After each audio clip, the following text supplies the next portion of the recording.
In the year 1644, during the late Ming Dynasty, the leader of the peasant uprising army, Li Zicheng, led the Dashun forces to capture Beijing. Emperor Chongzhen of the Ming Dynasty committed suicide on Maishan, marking the end of the 276-year-old Ming Dynasty. However, in reality, the Ming regime had not completely disappeared. Emperor Chongzhen, whose personal name was Zhu Yujian, had a younger brother named Zhu Yusong. Before ascending the throne, Zhu Yujian had sent Zhu Yusong to Nanjing as a feudal lord, granting him full military control of the city and appointing several ministers to assist him. Consequently, many believed the Ming Dynasty had two political centers, Beijing and Nanjing. Although Nanjing served as a secondary capital, it had a complete government bureaucracy. When the news of Beijing's fall and Emperor Chongzhen's death reached Nanjing, the officials of the six ministries in Nanjing immediately took action. According to the succession system established by Zhu Yuanzhang, the Ming Dynasty followed a primogeniture system, prioritizing the eldest legitimate son. While Emperor Chongzhen had three sons, none of them had reached Nanjing at the time, and their fate was uncertain. Under the primogeniture system, the throne should have passed to Zhu Yusong, Emperor Chongzhen's cousin and the Prince of Fu. However, this proposal was met with collective opposition from the Nanjing officials of the six ministries. The main reason for their resistance was that most of the officials belonged to the Donglin faction, which had historically opposed breaking established rules in favor of the capable over the elder. This tension between the Donglin officials and the imperial court had persisted for decades. During Emperor Wanli's reign, the Donglin faction opposed the emperor's attempt to appoint a capable successor over the eldest. This confrontation continued until Emperor Wanli, under pressure, designated his eldest son, Zhu Chongluo, as the crown prince. Resolving the issue, Zhu Chongluo later became Emperor Chongzhen's father, while Zhu Yosong's father, Prince Shangxin, missed his chance to ascend the throne. Fearing retribution from Zhu Yusong if he were to become emperor, the Donglin officials opposed his ascension. At this point, the rhetoric shifted. The Donglin faction, previously staunch critics of appointing capable successors over the eldest, ironically proposed Zhu Chongfang, the Prince of Lu, as emperor. However, the Minister of War, Shi Kefa, who held the most influence and decision-making power among Nanjing officials, hesitated. While Shi agreed with the Donglin faction's rejection of Prince Fu Zhu Yusong, he also opposed crowning Prince Lu. Instead, he advocated for Zhu Chengjing, the Prince of Gue, who was far away in the southwest. As the factions in Nanjing fiercely debated the succession, Zhu Yusong, the Prince of Fu, grew impatient. Seeing no signs of support, he decided to take matters into his own hands. Despite losing almost all of northern China, the Ming Dynasty still controlled the lands downstream of the Yangtze River. Among the nearby military forces, the Jiangbei garrison was the closest to Zhu Yusong. This garrison, second only to the mighty army stationed in Wuchang under Generals Wu Liangyu, was one of the most formidable military units in the south. Zhu Yusong approached the commander of the Jiangbei garrison, requesting their escort to Nanjing to claim the throne. Seizing the opportunity for what seemed like a divine blessing, the commander agreed without hesitation. Meanwhile, the officials in Nanjing were still embroiled in heated debates over the succession. As they argued, Zhu Yosong's army arrived at the gates of Nanjing. Caught off guard, the Nanjing officials hastily exited the city to welcome Zhu Yusong, acknowledging him as regent. In May 1644, Zhu Yusong ascended the throne, taking the title of Emperor Hongguang. This marked the beginning of the Southern Ming Dynasty, perhaps driven by vengeance for his father or resentment towards the Donglin faction for their initial refusal to support his claim. Zhu Yusong largely ignored Donglin officials after his coronation. Although Shi Kefa was promoted to Minister of Rights, his influence waned. Shi Kefa, despite being promoted to Grand Secretary of the Eastern Pavilion, found himself stripped of actual power.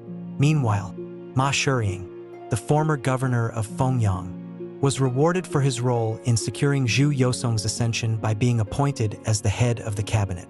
Once in power, Ma Shiying immediately began consolidating his influence, elevating his allies from the Yan faction, such as Yuan Deshang, to key positions in the court. This move infuriated Donglin faction officials, who harbored deep hatred for the Yan faction, escalating factional disputes within the court. The infighting grew increasingly intense, with both sides ignoring the critical state of the nation. Emperor Zhu Yusong, though inheriting his father's broad figure and temperament, lacked his grandfather's military and strategic acumen.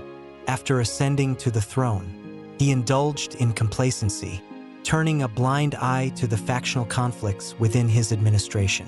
Shirkufa, burdened by his diminished influence and unwilling to be drawn into the infighting, requested to oversee the Zhangbei garrison. Upon arriving at Zhangbei, Shirkufa discovered that he had no control over the garrison. The Zhangbei commanders, emboldened by their role in securing Zhu Yosong's rise, now wielded significant autonomy. In an effort to secure their loyalty, Shirkufa persuaded Emperor Hongguang to grant these commanders noble titles and make the garrison their personal fiefdom. Previously self-important, the Zhangbei commanders were now virtually untouchable warlords. While Shirkufa struggled with the Zhangbei forces, a new crisis erupted in Nanjing. The Donglin faction, rallying behind Crown Prince Wang Jimin, demanded that Emperor Zhu Yusong abdicate. They also sought assistance from Zuoliangyu, the commander stationed in Wuchang. Responding to their plea, Zuoliangyu mobilized his forces under the pretense of cleansing the court of corruption and marched eastward. Hearing this, Ma Shiying urgently deployed the Zhangbei garrison to confront Zuoliangyu's advancing army. Seizing the opportunity, Dorgan, leader of the Qing forces, ordered a southern campaign. The Qing army swiftly captured Yangzhou, slaughtering the city's population in just one day. The Qing massacre at Yangzhou, known as the Yangzhou 10 Days, became infamous for its brutality. Shirkufa, captured during the siege, refused to surrender and was ultimately executed. Shortly afterward, Zuoliangyu suffered defeat in the internal strife and died, leaving his troops to declare his son Zuomengang as their leader, only to later surrender to the Qing forces. Among the Zhangbei commanders, only Huang Digong's forces remained loyal to Emperor Hongguang, protecting him until Huang was killed in battle. Afterward, his troops also surrendered. With that, all 5 of the Southern Ming's main military forces were eliminated. The Qing army advanced southward unopposed, capturing Nanjing and extinguishing the Hongguang regime, which had existed for only a year. Emperor Hongguang, Zhu Yusong, was taken prisoner, transported to Beijing, and executed.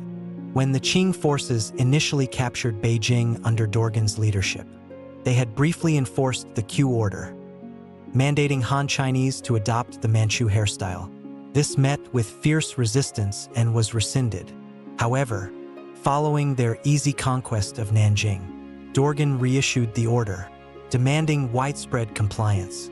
Surprisingly, this sparked widespread anti-Qing resistance in the Jiangnan region, particularly against the enforced hairstyle.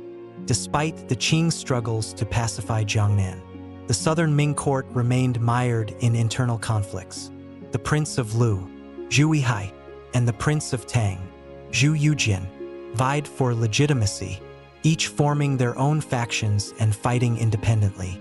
Later, infighting erupted between Zhu Yujian's faction and Zhu Yulang, the Prince of Gue, as Dorgan eventually quelled the Jiangnan unrest through a combination of military force and appeasement. The Qing army launched another southern campaign in 1646. Zhu Yihai was defeated and fled overseas, while the promising Tang king, Emperor Langu, lost his protector Zheng Zhilong and was assassinated during his flight. The regime established by Zhu Yujian's brother was also defeated, leaving the Yongli regime of Zhu Yulang as the last remnant of the Southern Ming, forced to retreat to Guangxi. Amidst the dire circumstances faced by the Southern Ming, remnants of the Dashun army, once enemies of the Ming, entered Guangxi under the leadership of Hao Yaoqi in 1647. They joined forces with Emperor Yongli's court in Liuzhou and, the following year, collaborated with peasant forces from Guizhou to launch attacks on Hunan. Their successive victories inspired renewed anti-Qing uprisings in Guangdong, Sichuan, and other regions, marking the first major peak of resistance during the Southern Ming era. However, internal divisions within the Yongli regime persisted. Political factions attacked one another, and the peasant armies faced suppression, preventing a united front against the Qing. This infighting gave the Qing forces a critical opportunity to regroup. Between 1649 and 1650, the Qing army launched a counteroffensive, defeating Southern Ming forces in Hunan and Guangxi. Key commanders like He Tengjiao were killed in action, leading to widespread disarray. The Qing reoccupied Huguang, and the territories recently reclaimed by the Southern Ming were lost once again. Emperor Yongli was forced to flee. The situation changed with the arrival of remnants of the Dashi army, led by Sun Kawang. Like the Dashun army, the Dashi army originated from peasant uprisings during the late Ming period. In 1652, Emperor Yongli accepted Sun Kawang's proposal for a joint resistance against the Qing. Shortly after re-establishing a base in Anlong, the combined forces, with the Dashi army at the core, launched a large-scale counteroffensive against the Qing. They achieved significant victories, with generals like Li Dingua leading triumphant campaigns. However, new tensions arose. Sun Kawang grew increasingly jealous and resentful of Li Dingua's successes. At the same time, Sun sought the title of Prince of Qin from Emperor Yongli. A proposal met with opposition from court officials, causing prolonged delays, although Sun eventually coerced the court into granting him the title. His resentment towards the Southern Ming regime deepened. The escalating rivalry between Sun Kawang and Li Dingua further fractured the already fragile alliance. Thus, a new tragedy unfolded within the Dashi army. In 1656, Sun Kawang, feeling his contributions were unparalleled, plotted to seize the throne. He launched an attack against Li Dingua, who was protecting Emperor Yongli. However, Sun suffered a crushing defeat and fled. Unwilling to accept failure, he defected to the Qing, revealing the Dashi army's defenses along the riverbanks. By April 1658, with detailed knowledge of the Dashi army's positions, the Qing launched a three-pronged assault on Guizhou. By the end of the year, Wu Sangwe's forces had advanced into Yunnan, capturing Kunming in the first month of 1659. Emperor Yongli fled to Burma, while Li Dingua led his remaining forces in a desperate stand at Mopanshan on the border. Betrayed by an informant, his forces were decimated. In 1661, Wu Sangwe marched into Burma, demanding the handover of Emperor Yongli. By April 1662, Emperor Yongli was executed by strangulation with a bowstring on the streets of Kunming under Wu's orders. Shortly afterward, upon hearing of Yongli's death, Li Dingua died in grief and despair. The Southern Ming Dynasty's history was brief, lasting only 18 years. Yet it marked the pinnacle of internal strife in China's 5,000-year history. What sustained the Southern Ming for those years was not the bureaucratic elites or imperial military forces, but rather the peasant armies that had united out of necessity for survival. Additionally, it was ordinary citizens, determined to preserve Han Chinese culture, who resisted the Qing's forced haircutting order and fought valiantly against their oppressors.